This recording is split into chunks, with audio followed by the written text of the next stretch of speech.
Livro Cristianismo e Espiritismo. De Leon Denis, 1898. Capítulo 7. Os dogmas. Os sacramentos, o culto. O pecado original é o dogma fundamental em que repousa todo o edifício dos dogmas cristãos, ideia verdadeira, no fundo, mas falsa em sua forma e desnaturada pela Igreja, verdadeira, no sentido de que o homem sofre com a intuição que conserva das faltas cometidas em suas vidas anteriores e pelas consequências que acarretam para ele. Esse sofrimento, porém, é pessoal e merecido.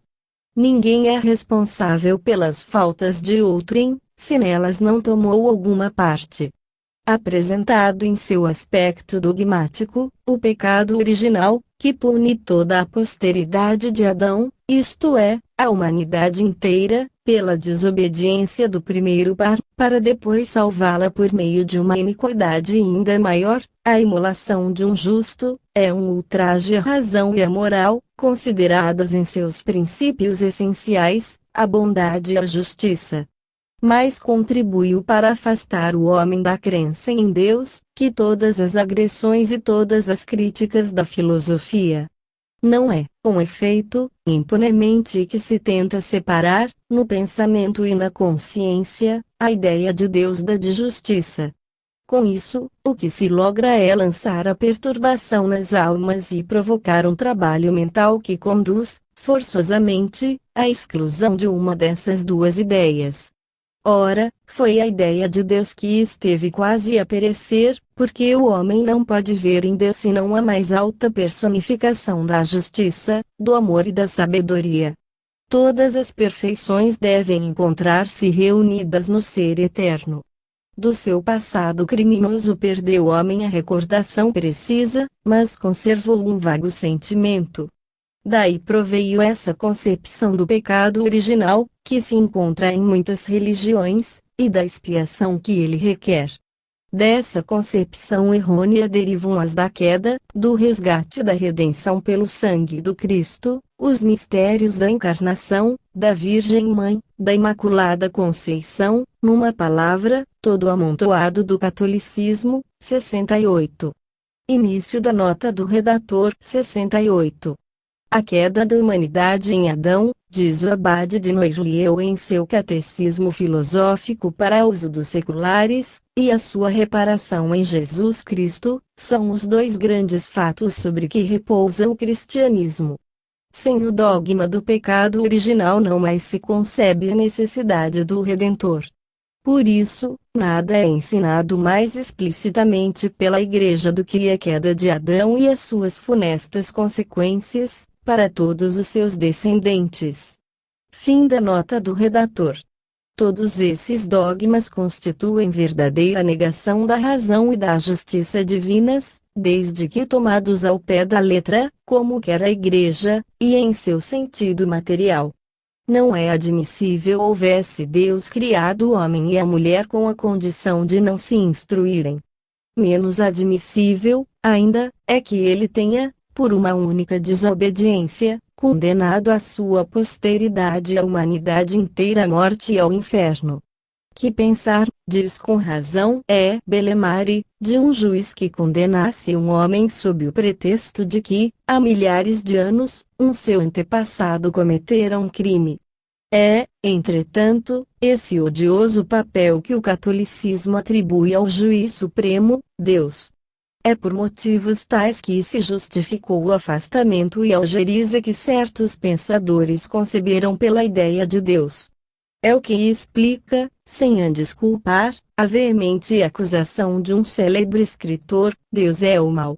Se considerarmos o dogma do pecado original e da queda qual o é, realmente, isto é, como um mito, uma lenda oriental, exatamente como se depara em todas as cosmogonias antigas, se destruirmos com um sopro tais quimeras, todo o edifício dos dogmas e mistérios imediatamente se desmorona. Que restará, então, do cristianismo, pode-se me perguntar. Restará o que ele em si contém de verdadeiramente grande, de vivo e racional, isto é, tudo o que é suscetível de elevar e fortalecer a humanidade. Prossigamos em nosso exame. A soberania de Deus, dizem os teólogos, manifesta-se pela predestinação e pela redenção.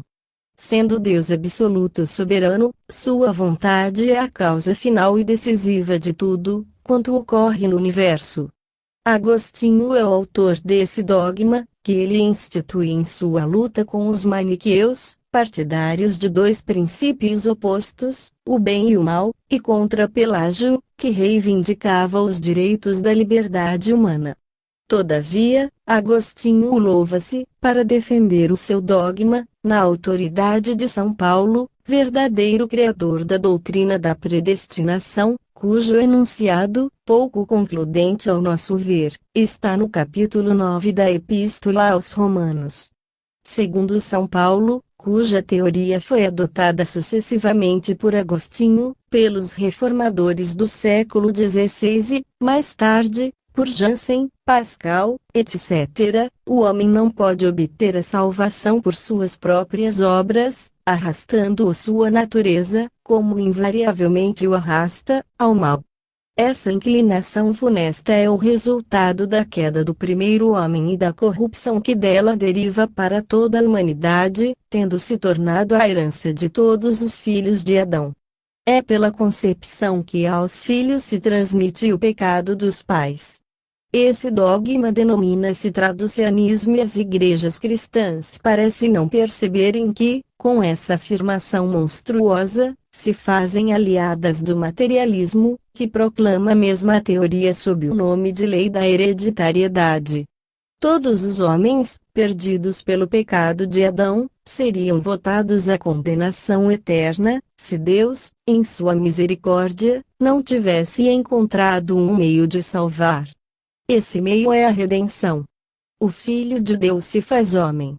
Em sua vida terrestre, cumpriu a vontade do Pai e satisfez sua justiça, oferecendo-se em holocausto para a salvação de todos os que se ligam à sua Igreja. Desse dogma resulta que os fiéis não são salvos por um exercício da sua livre vontade, nem por seus próprios merecimentos, porque não há livre-arbítrio em face da soberania de Deus, mas por efeito de uma graça que Deus concede a seus eleitos. Levando esse argumento a todas as suas consequências lógicas, poder-se-ia dizer, é Deus quem atrai os escolhidos e quem endurece os pecadores. Tudo se faz pela predestinação divina. Adão, por conseguinte, não pecou por seu livre-arbítrio. Foi Deus, absoluto soberano, que o predestinou à queda. Esse dogma conduz a tão deploráveis resultados, que o próprio Calvino, que o afirmou com todas as suas consequências, o denomina, falando dos homens predestinados à condenação eterna, um horrível decreto, decretum horribile, mas Deus falou, acrescenta, e a razão deve submeter-se. Deus falou. Onde por quem falou ele? Em obscuros textos, obra de uma imaginação perturbada. E para impor tais opiniões, para as incutir nos espíritos, Calvino não recuou nem ante o emprego da violência. A fogueira de Servet nulo atesta. Lógica terrível que, procedendo de verdades mal compreendidas, como dissemos mais acima, confunde-se em seus próprios sofismas e recorre ao ferro e ao fogo, com o fim de se impor e resolver questões inextricáveis, com o fim de elucidar um imbróglio criado pelas paixões e pela ignorância. Como, redarguia Pelágio Agostinho, nos perdoa Deus nossos pecados imputar-nos-ia os de outrem. Só há um Deus, diz São Paulo, 69, e um só mediador, 70, entre Deus e os homens, que é Jesus Cristo, homem. Início da nota do redator, 69, 1 Epístola a Timóteo, 2, 5. 70. Essa expressão mediadora, além disso, aplicada 3 vezes a Jesus pelo autor da Epístola aos Hebreus. Fim da nota do redator. Mediador, isto é, intermediário, médium incomparável, traço de união que liga a humanidade a Deus, eis o que é Jesus. mediador e não redentor, porque a ideia de redenção não suporta exame. E contrária à justiça divina, é contrária à ordem majestosa do universo. Entre os mundos que rolam no espaço, a Terra não é o único lugar de dor. Outras instâncias há de sofrimento, em que as almas, cativas na matéria, aprendem, como aqui, a dominar seus vícios e a adquirir qualidades que lhes permitirão o acesso a mundos mais felizes. Se o sacrifício de Jesus fosse necessário para salvar a humanidade terrestre, Deus deveria o mesmo socorro a outras humanidades desgraçadas. Sendo, porém, ilimitado o número dos mundos inferiores em que dominam as paixões materiais, o Filho de Deus seria, por isso mesmo, condenado a sofrimentos e sacrifícios infinitos. É inadmissível semelhante hipótese. Com o seu sacrifício, dizem outros teólogos, Jesus venceu o pecado e a morte, porque a morte é o salário do pecado e uma tremenda desordem na criação. 71. Início da nota do redator. 71. De Presensé, Jesus Cristo, seu tempo, sua vida, sua obra, página 654. Encontra-se essa opinião em muitos autores católicos. Fim da nota do redator. Entretanto, morre-se depois da vinda de Jesus, como antes dele se morria. A morte, considerada por certos cristãos como consequência do pecado e punição do ser, é, todavia, uma lei natural e uma transformação necessária ao progresso e elevação da alma. Não pode ser elemento de desordem no universo. Julgá-la por esse modo não é insurgir-se contra a divina sabedoria. É assim que, partindo de um ponto de vista errôneo, os homens da Igreja chegam às mais estranhas concepções. Quando afirmam que, por sua morte, Jesus se ofereceu a Deus em holocausto, para o resgate da humanidade, não equivale isso a dizer, na opinião dos que creem na divindade do Cristo, que se ofereceu a si mesmo. E do que terá ele resgatado os homens? Não é das penas do inferno, pois que todos os dias nos repetem que os indivíduos que morrem em estado de pecado mortal são condenados às penas eternas. A palavra pecado não exprime, em si mesma, senão uma ideia confusa. A violação da lei acarreta a cada ser um amesquinhamento moral, uma reação da consciência, que é uma causa de sofrimento íntimo e uma diminuição das percepções animais. Assim, o ser pune-se a si mesmo. Deus não intervém, porque Deus é infinito, nenhum ser seria capaz de lhe produzir o menor mal. Se o sacrifício de Jesus resgatou os homens do pecado, por que, então, ainda os batizam? Essa redenção, em todo caso, não se pode estender senão unicamente aos cristãos, aos que têm conhecido e aceitado a doutrina do Nazareno. Teria ela, pois, excluído da sua esfera de ação a maior parte da humanidade. Existem ainda hoje na Terra milhares, milhões de homens que vivem fora das igrejas cristãs, na ignorância das suas leis, privados desse ensino, sem cuja observância, dizem, não há salvação. Que pensar de opiniões tão opostas aos verdadeiros princípios de amor e justiça que regem os mundos? Não, a missão do Cristo não era resgatar com o seu sangue os crimes da humanidade. O sangue, mesmo de um Deus, não seria capaz de resgatar ninguém. Cada qual deve resgatar-se a si mesmo, resgatar-se da ignorância e do mal. Nada de exterior a nós poderia fazê-lo. É o que os espíritos, aos milhares, afirmam em todos os pontos do mundo. Das esferas de luz, onde tudo é serenidade e paz, desceu o Cristo às nossas obscuras e tormentosas regiões, para mostrar-nos o caminho que conduz a Deus, tal o seu sacrifício. A efusão de amor em que envolve os homens, sua identificação com eles, nas alegrias como nos sofrimentos, constituem a redenção que nos oferece e que somos livres de aceitar. Outros, antes dele, haviam induzido os povos ao caminho do bem e da verdade. Nenhum o fizera com a singular doçura, com a ternura penetrante que caracteriza o ensino de Jesus. Nenhum soube, como ele, ensinar a amar as virtudes modestas e escondidas. Nisso reside o poder, a grandeza moral do Evangelho, o elemento vital do cristianismo, que sucumbe ao peso dos estranhos dogmas de que o cumularam. O dogma das penas eternas deve prender-nos atenção. Arma temível nas mãos do padre, nas épocas de fé, ameaça suspensa sobre a cabeça do homem, ele foi para a igreja um instrumento incomparável de domínio. Donde procede essa concepção de Satanás e do inferno? Unicamente das noções falsas que o passado nos legou a respeito de Deus. Toda a humanidade primitiva acreditou nos deuses do mal, nas potências das trevas, e essa crença traduziu-se em lendas de terror, em imagens pavorosas, que se transmitiram de geração a geração, e inspirando grande número de mitos religiosos. As forças misteriosas da natureza, em suas manifestações, lançavam o terror no espírito dos homens primitivos.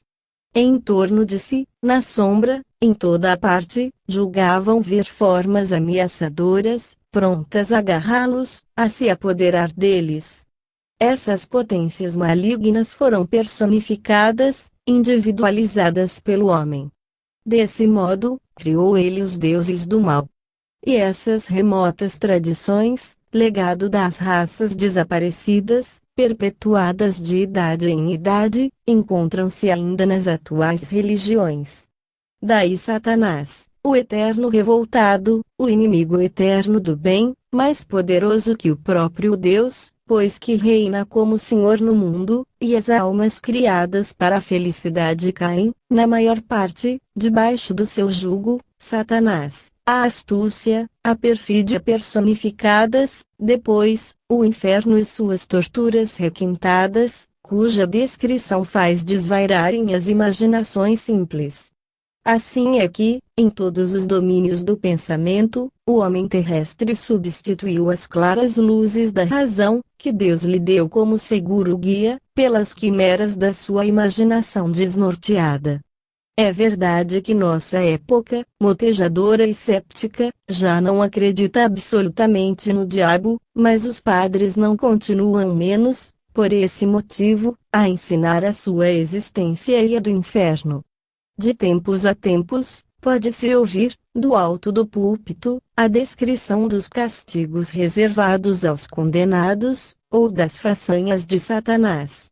E não se trata já de modestas cátedras de aldeia, era sob as abóbadas de Nossa Senhora de Paris, que o padre Janvier, na quaresma de 1907, pronunciava estas palavras. Imagina muita gente que o demônio não é mais que um símbolo, uma figura literária que não corresponde a coisa alguma na criação, uma ficção poética, uma palavra que serve para designar o mal e as paixões, é um erro. O demônio, na doutrina católica, é um ser perfeitamente real, uma personalidade distinta do resto da natureza, tendo vida, ação e domínio próprios. O que, porém, é infinitamente mais temível é a ação ordinária, contínua, exercida por Satanás na criação, a intervenção real e oculta que tem no curso dos sucessos e das estações, na germinação das plantas, no desencadear dos ventos e das tempestades. 72. Início da nota do redator. 72. P. Janvier, Explicação da Moral Católica. O vício e o pecado. Ver também lá Libre Parole, 3 de novembro de 1907. Fim da nota do redator. Assim se atasca a Igreja nas doutrinas do passado. Continua a proscrever a ciência e o conhecimento, a introduzir em todas as coisas o demônio, até mesmo no domínio da moderna psicologia. Ameaça com as chamas eternas todo indivíduo que procura emancipar-se de um credo que a sua razão e consciência repudiam. Em suas mãos, o Evangelho do amor se converteu num instrumento de terror. Justo é, sem dúvida, que a Igreja recomende prudência aos seus fiéis, errada, porém, em lhes proibir as práticas espíritas, a pretexto de que emanam do demônio. É, porventura, demônio o espírito que se confessa arrependido e pede preces? Demônio que nos exorta à caridade e ao perdão? Na maioria dos casos, em lugar de ser essa personagem astuciosa e maligna descrita pela Igreja, Satanás seria completamente destituído de bom senso, não percebendo que trabalha contra si. Se há maus espíritos, aos quais se poderia com razão aplicar esse qualificativo, é preciso também não esquecer que esses demônios são perfectíveis. São, por exemplo, os criminosos que a pena de morte faz passar para outra vida, com a blasfêmia nos lábios e o ódio no coração. Esses não cessam de dirigir contra os homens sua maléfica influência, que, com mais forte razão, se há de fazer sentir quando se apresentem nas sessões espíritas em que não haja, para os afastar, um conjunto de vontades suficientemente enérgicas. Mas não basta refletir um momento na obra divina, para repelir toda crença no demônio? Como admitir que o supremo foco do bem e do belo, a inesgotável fonte de misericórdia e bondade, tenha podido criar esse ser hediondo e malfazejo? Como acreditar que Deus lhe tenha podido conceder, com a consciência do mal, todo o poder sobre o mundo, e lhe tenha abandonado, como presa fácil, toda a família humana? Não, Deus não podia criar a imensa maioria de seus filhos para os perder, para fazer a sua desgraça eterna. Deus não outorgou o poder a quem mais dele abusaria, ao mais iníquo, ao mais perverso. Isso é inadmissível, indigno de uma alma que crê na justiça e na bondade do Criador. Admitir Satanás e o inferno eterno é insultar a divindade. De duas uma, ou Deus possui a presciência e soube, de antemão, quais os resultados da sua obra, e, neste caso, executando-a, fez-se o carrasco de suas criaturas, ou não previu esse resultado, não possui a presciência, é falível como a sua própria obra, e então, proclamando a infalibilidade do Papa, a Igreja o colocou superior a Deus. É com semelhantes concepções que se induzem os povos ao cepticismo, ao materialismo. A Igreja Romana com um tal princípio incorre nas mais graves responsabilidades. Quanto aos castigos reservados aos culpados, como sanção penal e para assegurar a execução da lei de justiça, não há necessidade de os criar imaginários. Se repararmos em torno de nós, veremos que por toda parte, na terra, a dor nos espreita. Não é necessário sair deste mundo para encontrar sofrimentos proporcionais a todas as faltas, condições expiatórias para todos os culpados. Por que buscar o inferno em regiões quiméricas? O inferno está em torno de nós. Qual o verdadeiro sentido da palavra inferno? Lugar inferior. Ora, a Terra é um dos mundos inferiores do universo. O destino do homem aqui é muitas vezes cruel, muito grande a soma dos seus males, para que se devam tornar sombrias, por concepções fantásticas, as perspectivas do futuro. Semelhantes ideias são um ultraje lançado a Deus. Não pode haver eternos sofrimentos, mas unicamente sofrimentos temporários, apropriados às necessidades da lei de evolução e de progresso. O princípio das reencarnações sucessivas é mais equitativo que a noção do inferno eterno, torna efetiva a justiça e harmonia do universo. É no decurso de novas e penosas existências terrestres que o culpado resgata o seu passado de crimes. A teia do destino é tecida individualmente por nós, na trama das ações boas e mais, que todas em nós se refletem através dos tempos, com suas consequências felizes ou funestas. É assim que cada qual prepara o seu céu ou o seu inferno. A alma, no período inferior de sua evolução, encerrada no círculo das vidas terrestres, hesitante, incerta, oscilante entre diversas atrações, ignorante dos grandiosos destinos que a esperam e do fim da criação, erra, fraqueja, abandona-se às paixões, às correntes materiais que arrebatam.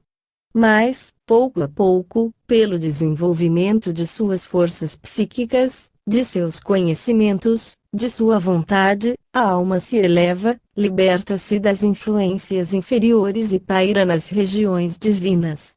Tempo virá em que o mal já não será a condição desta existência, em que os seres, purificados pelo sofrimento, depois de haverem recebido a longa educação dos séculos, deixarão a senda obscura para se encaminharem à luz eterna. As humanidades, vinculadas pelos zelos de uma íntima solidariedade e de uma afeição profunda, caminharão de progresso em progresso, de perfeição em perfeição, para o grande foco, para o alvo supremo que é Deus, assim realizando essa obra do Pai, que não quer a perdição, mas a felicidade e a elevação de todos os filhos. O argumento principal dos defensores da teoria do inferno é que a ofensa feita pelo homem, ser finito, a Deus, ser infinito, é, por consequência, infinita e merece pena eterna. Ora, qualquer matemático dirá que a relação de uma quantidade finita ao infinito é nula. Poder-se-ia inverter o argumento e dizer que o homem, finito e ignorante, não seria capaz de ofender o infinito, e que a sua ofensa é nula em relação a este. Ele não pode fazer mal senão a si mesmo, retardando a sua elevação e atraindo os sofrimentos que toda ação culposa engendra. Estarão os chefes da Igreja realmente convencidos da existência do inferno eterno, não verão nele, de preferência, um ilusório espantalho, necessário, porém, à conduta da humanidade. É o que se poderia crer, comentando as seguintes palavras de São Jerônimo, o tradutor da Vulgata. Tais são os motivos em que se apoiam os que querem fazer compreender, que, depois dos suplícios e tormentos, haverá consolação, o que presentemente se deve ocultar àqueles a quem é útil o temor, a fim de que, receando os suplícios, se abstenham de pecar. Quae nunc abscondenda sunt abiscibus timor est utilis, ut, dum supplicia reformidant, peciare desistant, 73. Início da nota do redator 73. São Jerônimo, Obras, edição beneditina de 1704, tomo 3, col 514, São Jerônimo cita os seguintes textos, Romanos, 11, 25, 26, 32. Miqueias, 7, 9, 19, etc. Fim da nota do redator. É verdade que São Jerônimo não hesitou em fazer figurar, no texto do Evangelho segundo Mateus, estas expressões, o fogo eterno, o suplício eterno. Mas as palavras hebraicas que assim foram traduzidas não parece, de modo algum, terem o sentido que os latinos lhes atribuíram. 74. Início da nota do redator 74. A palavra eterno, que tão frequentes vezes se encontra nas Escrituras, parece não dever ser tomada ao pé da letra, mas como uma dessas expressões enfáticas, hiperbólicas, familiares aos orientais. É um erro esquecer que tudo são símbolos, imagens em seus escritos. Quantas promessas, pretensamente eternas, feitas ao povo hebreu ou a seus chefes, não tiveram realização. Onde está essa terra que os israelitas deviam possuir eternamente, in aeternum, Pentateuco, assim? Onde essas pedras do Jordão, que Deus anunciava deverem ser, para o seu povo, um monumento eterno, Josué, 6, 7? Onde essa descendência de Salomão, que devia reinar eternamente em Israel, um paralipom, 22, 10, e tantas outras, idênticas promessas? Em todos esses casos, a palavra eterno parece simplesmente significar longa duração. O termo hebraico lolon, traduzido por eterno, tem como raiz o verbo alon, ocultar. Exprime um período cujo fim se desconhece. O mesmo acontece à palavra grega aion e à latina eternitas. Tem esta como raiz aetas, idade, eternidade, no sentido em que o entendemos hoje, dir-se-ia em grego adios e em latim sempiternus, de semper, sempre, verabade J. Petit, Resurrection, de abril de 1903. As penas eternas significam então, sem duração limitada. Para quem não lhes vê o termo, são eternas. As mesmas formas de linguagem eram empregadas pelos poetas latinos Horácio, Virgílio, Estácio e outros. Todos os monumentos imperiais de que falam devem ser, diziam eles, de eterna duração. Fim da nota do redator.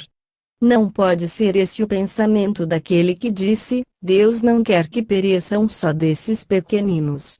Estas palavras são confirmadas pelos apóstolos. Deus quer que todos os homens se salvem e cheguem a ter o conhecimento da verdade. São Paulo, 1 Timóteo, 2, 4. Deus é o Salvador de todos os homens. São Paulo, 1 Timóteo, 4, 10. Deus não quer que homem algum pereça, mas que todos se convertam à penitência. São Pedro, 2 Epístola, 3, 9. Muitos, entre os padres da Igreja, opinam no mesmo sentido. Primeiro é o mestre de Orígenes, São Clemente de Alexandria, que diz: o Cristo Salvador opera finalmente a salvação de todos, e não apenas a de alguns privilegiados. O soberano mestre tudo dispôs, quer em seu conjunto, quer em seus pormenores, para que fosse atingido esse fim definitivo. Em seguida, é São Gregório de Nissa que do modo mais formal se pronuncia contra a eternidade das penas. A seu ver, há necessidade de que a alma imortal seja purificada das suas máculas e curada de todas as suas enfermidades. As provações terrestres têm por objetivo operar essa cura, que depois da morte se completa, quando não pôde ser concluída nesta vida. Quando Deus faz sofrer o pecador, não é por espírito de ódio ou de vingança, quer reconduzir a alma a Ele, que é a fonte de toda a felicidade. O fogo da purificação dura mais que um tempo conveniente e o único fim de Deus é fazer definitivamente participar todos os homens dos bens que constituem a sua essência. 75. Início da nota do redator. 75.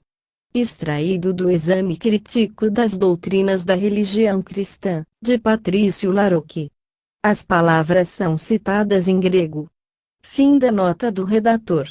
Em nossos dias é Monsenhor Meric, diretor do Seminário de São Suplício, que longamente expõe em suas obras a teoria da mitigação dos sofrimentos.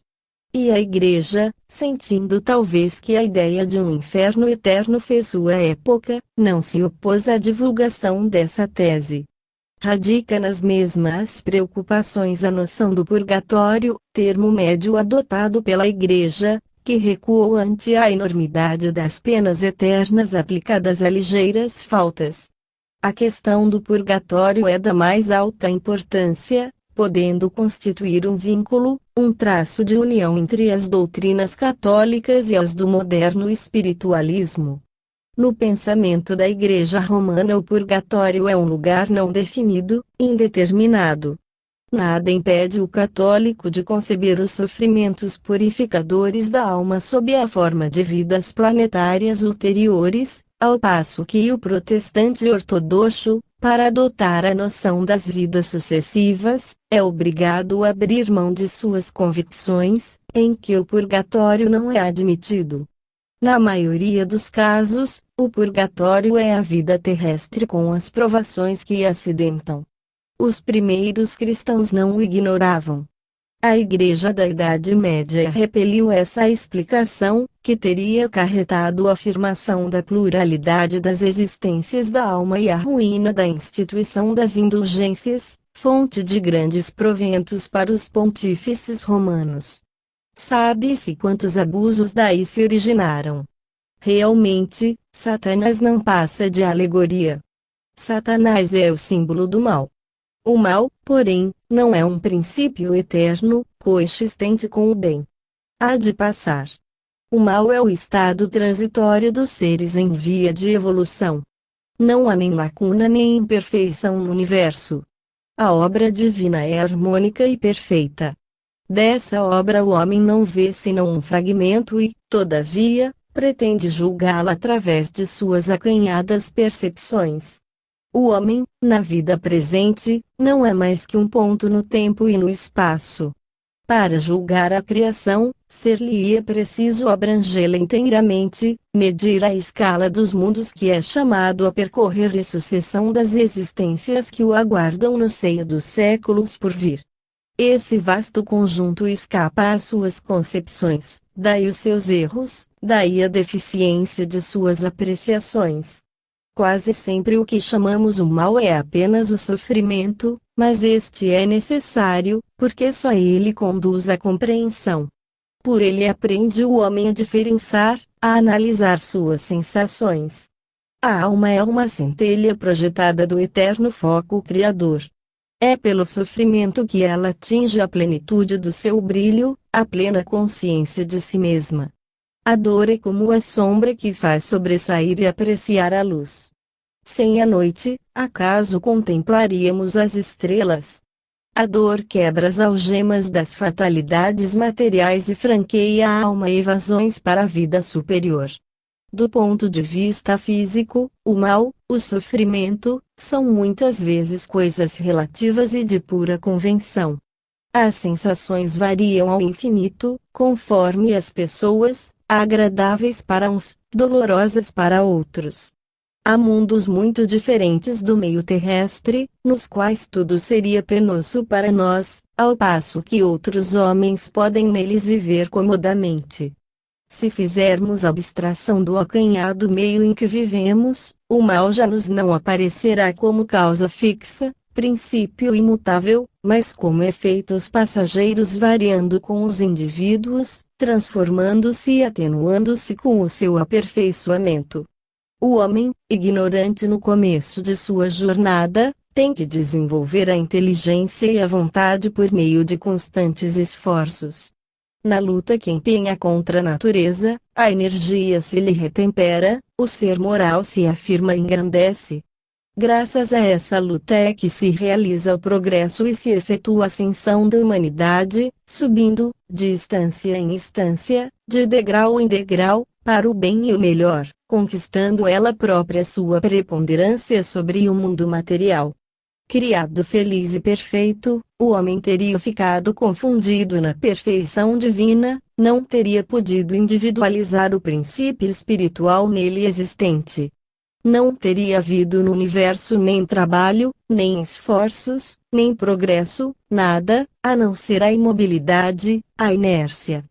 A evolução dos seres seria substituída por triste e monótona perfeição. Seria o paraíso católico. Sob o látego da necessidade, sob o aguilhão da dor, o homem caminha, avança, eleva-se, de existência em existência, de progresso em progresso, chega a imprimir ao mundo o cunho do seu domínio e inteligência. O mesmo acontece com o mal moral. Como o mal físico, este não é mais que um aspecto passageiro, uma forma transitória da vida universal. O homem pratica o mal por ignorância, por fraqueza, e os seus atos reagem contra ele. O mal é a luta que se trava entre as potências inferiores da matéria e as potências superiores que constituem o ser pensante, o seu verdadeiro eu. Do mal, porém, e do sofrimento nascerão, um dia, a felicidade e a virtude. Quando a alma tiver suplantado as influências materiais, será como se para ela o mal nunca houvesse existido. Não é, pois, o inferno que luta contra Deus, não é Satanás que arma ciladas pelo mundo, não, é a alma humana que procura, na sombra, o seu roteiro, ela que envida esforços por afirmar sua personalidade progressiva e, depois de muitos desfalecimentos, quedas e reerguimentos, domina os vícios, conquista a força moral e a verdadeira luz. É assim que, lentamente, de idade em idade, através do fluxo e refluxo das paixões, o progresso se acentua, o bem se realiza. O império do mal são os mundos inferiores, tenebrosos, é a multidão das almas retardatárias que se agitam nas veredas do erro e do crime, torvelinhando no círculo das existências materiais, e que, ao atrito das provações, sob o látego da dor, emergem lentamente desse pélago de sombra, de egoísmo e de miséria, para se iluminarem aos raios da caridade e da ciência.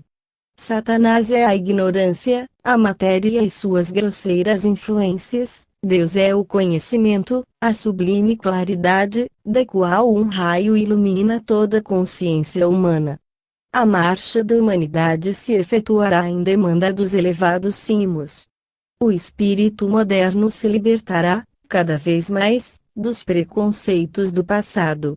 A vida perderá o aspecto cruel dos séculos ferrenhos, para tornar-se o campo fecundo e pacífico, no qual o homem trabalhará no desenvolvimento de suas faculdades e qualidades morais. Lá não chegamos certamente, ainda, o mal na terra não está extinto, a luta não terminou. Os vícios e as paixões fermentam no fundo da alma humana. Há que temer ainda conflitos terríveis e tempestades sociais. Por toda parte, surdos ruídos, veementes reivindicações se fazem ouvir. A luta é necessária nos mundos da matéria, para arrancar o homem ao seu torpor, aos seus grosseiros apetites, para preparar o advento de uma nova sociedade. Como a centelha brota do atrito das pedras de fuzil, assim, ao choque das paixões pode surgir um ideal novo, uma forma superior da justiça, pela qual a humanidade modelará as suas instituições. O homem moderno já sente aumentar em si a consciência do seu papel e do seu valor. Em breve ele se sentirá vinculado ao universo, participando da sua vida imensa, reconhecer-se-á para sempre cidadão do céu. Por sua inteligência, por sua alma, o homem saberá intervir, colaborar na obra universal, tornar-se-á criador por sua vez, far-se-á operário de Deus. A nova revelação ter-lhe-á ensinado a conhecer-se, a conhecer a natureza da alma, o seu mistério e os seus destinos. Ela lhe atestará o duplo poder que possui sobre o mundo da matéria e o do espírito.